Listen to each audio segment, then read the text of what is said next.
Bangladesh fire service civil defence একটি সেবামূলক প্রতিষ্ঠান। এই প্রতিষ্ঠানের কর্মীরা দিন রাত 24 ঘন্টা মানব সেবার কাজে প্রস্তুত থাকে। ফায়ার সার্ভিসের মূল কাজ হইল 4টি প্রধান কাজ। ফায়ার সার্ভিস কিন্তু অনেক কাজ করে, কিন্তু এর মধ্যে প্রধান কাজ হলো 4টি।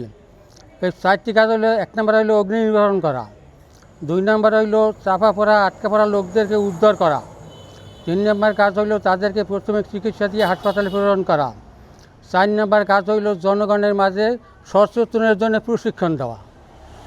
তাই আমরা এই গ্রামীণ ব্যাংকের সামনে আসছি জনগণকে প্রশিক্ষণ দেওয়ার জন্য এবং আগুন প্র্যাকটিক্যাল লিভাবার জন্য, এই আর কি।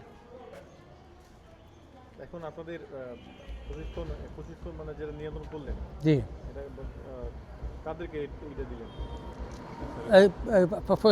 আমরা যদি ফায়ার সার্ভিস পক্ষ থেকে এই গ্রামীণ ব্যাংকের কর্মীদের না সাধারণ মানুষদের? সাধারণ মানুষও আছে, কর্মীরাও আছে। সাধারণ মানুষ কর্মীর 2 জনেরই আছে।